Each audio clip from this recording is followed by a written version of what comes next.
Welcome to the Get Published podcast, sponsored by Brodie Consulting Group. To get more information about our publishing and coaching services, go to getpublishedpodcast.com.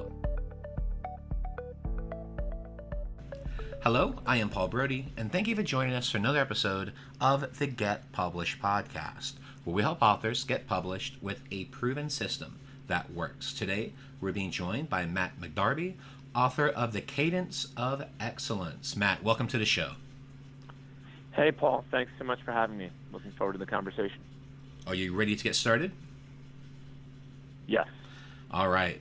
Question number one. What is the one piece of advice that you would give to a first-time author who is currently writing their book? I'd say get help early.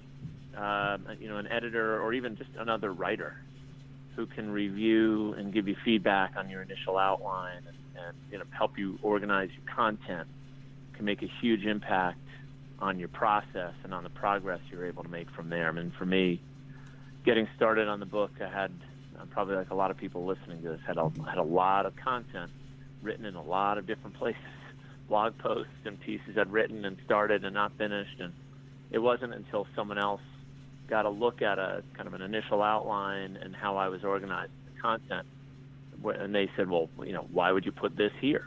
Why wouldn't you make your opening, this other bit? So it was really important to have somebody else's perspective, because in the end, you're not really writing it for yourself. You're writing the book for readers. So having that other perspective, I think, is really crucial to get early in the process. And what do you feel is the hardest part about getting published? Well, look, I think anybody who's tried knows that getting attention from publishers can be hard. But I think that organizing your content into a book that someone else will actually want to read is harder.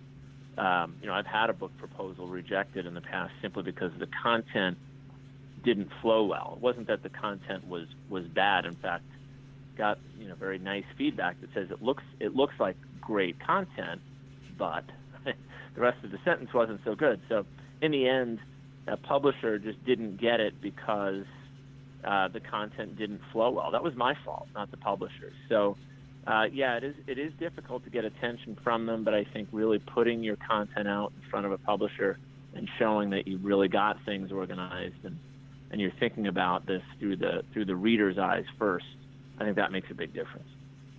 And then for your book, did you go through a publisher or did you publish it yourself? No, yeah, I did. I worked through a small independent publisher. I'm in the Washington, D.C. area, and happened to meet the publisher of this independent publishing house, whose process just resonated with me and had a lot of the capability that I was looking for, and was able to outline and help me execute a book project from beginning, first words on paper to published on Amazon and, available in print and Kindle in about just under 4 months. You could certainly do it faster than that, but for me, I was balancing all of the requirements of work and family and all that. So it was really important to have that editorial support. So the publisher, in my case, was really critical. Well, let's talk a little bit about marketing. So please share a marketing strategy that you have used in your book launch that worked well. Mm-hmm. Sure. I've asked, so in my mine is a business book, right? It's focused on sales leadership, and I have a pretty strong network of people that includes both people doing the job and influencers in the world of sales leadership and sales performance. So a few months before I knew the book was going to be published, I asked some of those key influencers in my immediate space in my business to read and give me feedback on the book. And pretty much all of them went out of their way to give feedback. There were a few who just went a little further. And the ones who really went out of their way to give feedback and who were interested in the process were the ones who I knew could potentially become advocates for the book. Their networks could essentially become my networks at that point. So what I asked them all to do was obviously write the standard back cover blurb and say some nice things about the book and about me on social media. And that made a huge difference because the reach that I found right at publishing, and this is only a little more than a year ago, was pretty extensive. I've got a decent-sized network of my own, but when you start adding in the thousands, tens of thousands of others that are connected to people that you know, it's kind of a no-brainer. So that's a strategy that I'm absolutely going to apply, probably be a little bit more organized about it when I publish my next book, and that project is underway now. So what was typically the process when you reached out to these other people to promote it? What were some of the things that you did strategically? A few things. One was picking out a specific section of the book that apparently resonated with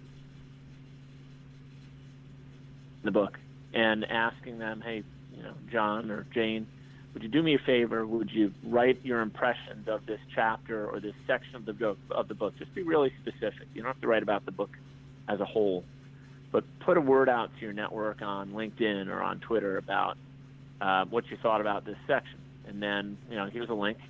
You can send them to Amazon, or I'll give you a clip of the book, and they can read it. So literally, we had people talking about sections of the book that resonated with them, and other people who didn't know me commenting and sharing, and created a little buzz around specific sections of the book. So that was one. The other was inviting some of those folks who were advocating for my book to join me on web panels and events.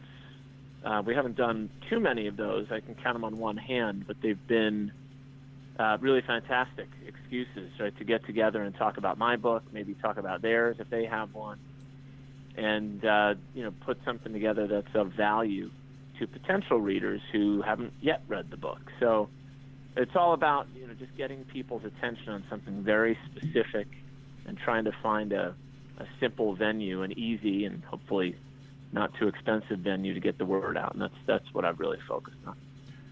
So in regards to these web panels, how do those work exactly? Those strategies have worked really well. I can point to, like, a lot of authors that have books on the Amazon platform. I find myself at least monthly going back and checking sales and how many books have we put out there. Not just because I'm interested in royalties. It's really I want to try to get a handle on what are some of the promotional activities, the marketing things that we're doing that are making an impact on sales. So you can see little spikes along the way, not giant, but little spikes along the way from an event or a share of a chapter or a positive note from someone in the network. The other thing that I've done that had a lot of impact was particularly those who are on the Amazon platform through one of their promotional, their marketing system. They make it possible for you to run promotions. So I've run free book promotions and promoted the heck out of those. So I put a word out, a month in advance on, May 1st, coming soon, one time only. I'm not going to do this again, but for this reason or on this occasion, I'm going to put out a copy on Kindle of my book for free. And all I'm going to ask you to do is write a review or say something great or share something with someone else. That's the only string that's attached. And on that day, and I think it was May the 1st, it was right around there, it was my, by far and away my biggest sales day. Did I make any royalties on that? No, I did not. But we put out a ton of books into the hands of people that I didn't know.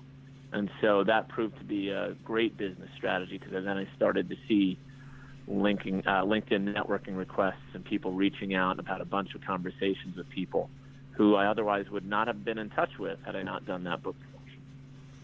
Yeah, those are great strategies. I just want to touch on the web panel one more time. How did you actually do that? Were you doing like Facebook Lives with other people? Did you get multiple people on it? Just how did that work exactly? Yeah, I actually know others. I'm not a technological wizard. I just happen to know people who run online forums, and so I didn't run it myself. But the point was bringing in a couple of those key influencers into. Let me try that again.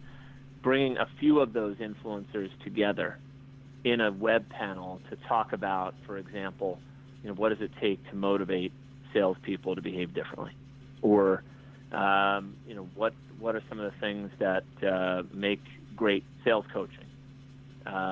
So, yeah, as far as the technology, I can't really offer much other than it's great to find somebody who knows what the heck they're doing on that front and then take advantage of their platform. And were you doing this on video or audio? How was it done at least with that part of it? Yeah, I've done the traditional web panel with just slides and audio, as well as video. Not on Facebook, but just on a hosted platform like a GoToWebinar, for example. So that's how we've done this. Yeah, I was thinking the same thing. It sounded more like a webinar format, which is great. It's a great way to educate people, and you have the slides and everything else. So I really appreciate you sharing that, because a lot of people haven't really dug into that as much. So that sounds like a great strategy in addition to the other ones that you mentioned. Well, it's definitely made a big impact. Yeah. Well, let's talk about your favorite book. So what is your favorite book, and what was the number one thing that you learned from it? Yeah, well, I have to break these down, right? I'm a business author, and so I've got this big collection of business books. But the books that I really love, anything by C.S. Lewis, I eat it up. I love Lewis.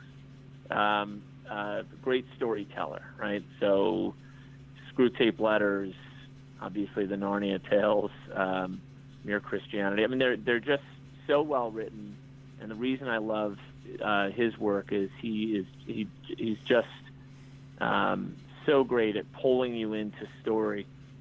You kind of forget that you're reading at times, right? So I think that's why Lewis's books are so captivating. On the business front, I like books that are where the author is out ahead of things.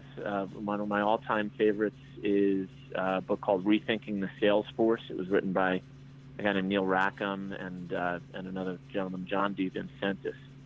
And they were literally a decade ahead of the market with some predictions that they made about the value of sales organizations and of salespeople and how they were going to need to change.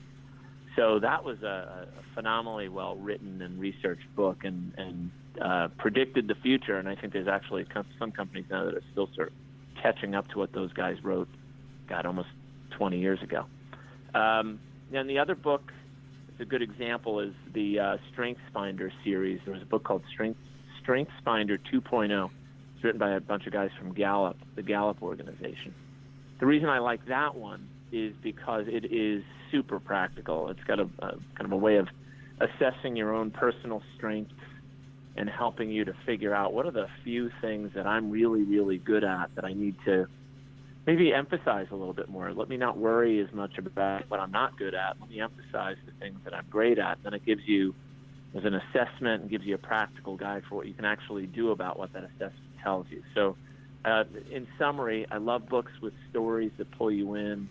I love books that cast an eye out to the future a little bit and challenge your thinking. And then third, it can give you some sort of a practical tool, so for business books especially, something to work with. So, so many books have great ideas that aren't all that actionable. Make it actionable. Give us a list, a checklist, or something we can plan with, and I love that kind of book. And for a final question, what is your favorite quote and why? That's so many. Abraham Lincoln said, better to be silent and thought a fool than to open one's mouth and prove it. I love that. There's another version. There's a Confucian saying, empty barrels make most noise. That used to be what my father used to say. The point being, of course, right, it's not always, you don't always have to be the loudest in the room and have much to say to demonstrate your value and your intelligence. So that's, I love the Lincoln quote. Yeah, that's actually one of my favorites as well. Well, Matt, I want to thank you for being a guest on the show. What is the best way for people to find you online? The best way would be to go to LinkedIn. I'm under the name Matt McDarby. It's MC, capital D as in David, A-R, B as in boy, Y. I've got all the links to everything I'm doing professionally, and that's probably the easiest and best place to find me. Well, Matt, thank you once again for being on the show, and I wish you all the best in your author journey ahead. Thank you, Paul. It's great to chat with you today. Thanks again for joining us today. To learn more about how to get your book published with a proven system that works, Grab a free copy of my book at getpublishedpodcast.com.